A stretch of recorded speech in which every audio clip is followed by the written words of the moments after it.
I mean, I see the numbers. These numbers are insane. These 2024 numbers, 65 plus units sold for over 48 million. Let's welcome Sal Termina.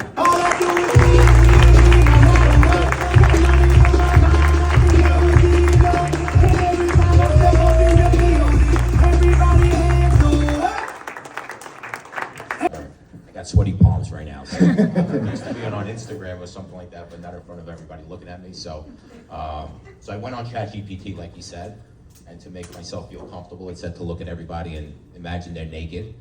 And I stopped when I got to these two guys. So something about myself. I'm a traditional realtor under Brokerage Revolution Realty Group, just like you. Put a sign up in the lawn, sell houses, work with sellers, work with buyers. But I think one of the avenues that become very fascinating that I'm involved in is the short sale realm, distressed properties.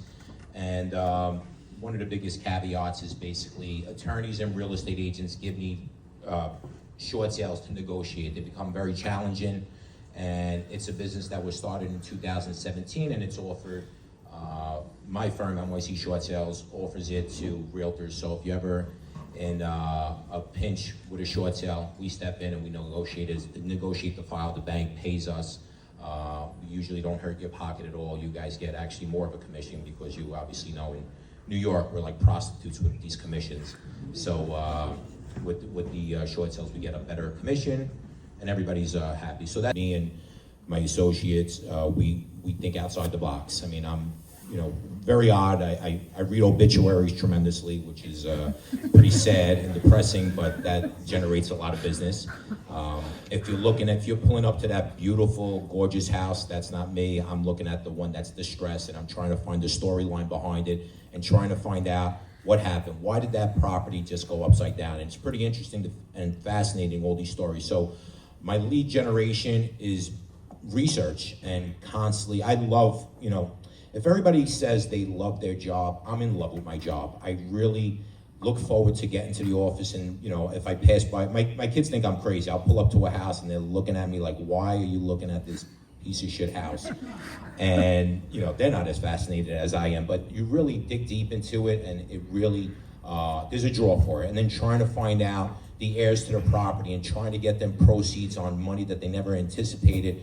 So I guess, the sphere is obviously an avenue of business, my referral base, but it comes from generating that business. It's really just researching constantly, circle prospecting, and it's really, really my avenue of business is just research and work hard, outwork the competition.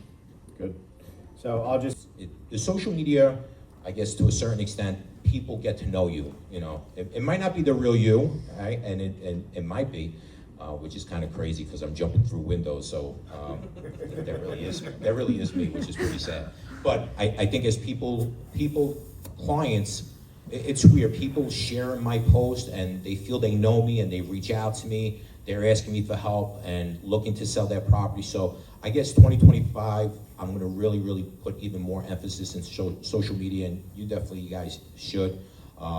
As you can see, I stutter a lot, so I'm a little nervous, but once you go before that camera, if you start getting to the point where you're more comfortable, you're going to see people think you're amazing at the camera, and you're like, oh my God, it took me like 100 takes to get to that point. So really focus on that, and just try to get creative, and try to, what Lou said is, you got to create a niche, and at the end of the day, we all want to sell that $10 million listing, we all want to do investment properties, we want to do residential, we want to do it all. But you got to focus on something that you're very, very good at, and you're going to get the luxury listing. You just don't have to focus on it. Me, it's short sales, but I've sold the $3 million listing this year, the $5 million commercial listing. Even though my focus is more on a low-end market, you're just out there, and people see you're doing business, and more business is going to follow. And I'll just tag on. So what's my biggest issue? Paperwork. I can't stand paperwork. My broker deals with the paperwork. I can't stand it. I'm a salesperson. I don't want to look at paperwork. I just want to mingle with clients, sell their houses, use a sledgehammer if I have to. That's all I want to do. So paperwork, that's an issue. Gotcha. What I have to tell is because I just got a call before I got in here about a property that is abandoned or whatever. And your niche was like how you go to those things. So I want to know if you had a system or something that you're looking into to find the information for these properties that are abandoned.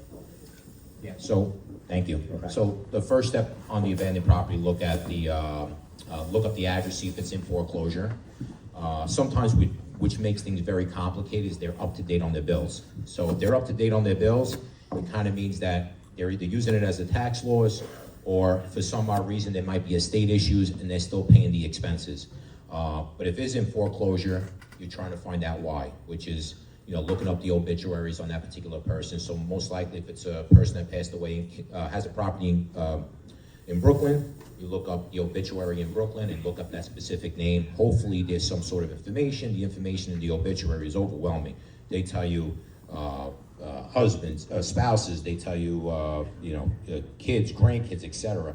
And then you're just chasing them down. Don't feel embarrassed to call them and say, "Hey, listen, I noticed that the property's abandoned. Is there any reason why you guys haven't sold it?" And you'd be pretty, fascinated to find out how much information these people provide. So you were serious about obituaries? Oh yeah. There's actual companies that sell, yeah.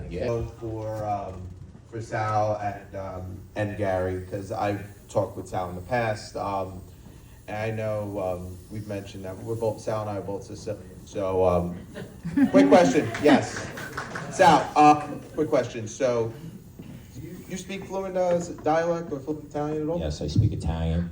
You speak Sicilian? Yes. And through Google, I speak Chinese also. Awesome. Okay. But without Google, yes, I speak Sicilian. Yes. Okay. So my question for you guys is, having the understanding of a second language, do you think it helps your business, and how do you connect to those types of business? Because sometimes when I'm looking at expireds, like I'll see a name, I'll talk and I'll hear an accent, then I'll start speaking Italian or Sicilian, depending on where they're from. How do you feel like? Do you feel like you could have like a better connection? How do you feel like you could connect that so you can get the deal? I'll jump on that. So I was talking about this recently. Back when I started doing it full time in 2012, I was big on door knocking. So if anybody here is in Brooklyn, everybody knows Villa Body, which is a pastry shop on 18th Avenue. So I would basically look at tax records. So anybody that was actually getting the enhanced star rebate, which is basically senior citizen discount, I knew they were Italian. So obviously I knew they were 65 and older, and I knew they were Italian already. I would literally go buy pastries at Villa Body, and I go knock on their door and ask them to, if they'd be interested in relisting with me. And it's pretty hard to say no to pastries when they're at your door, especially for an Italian.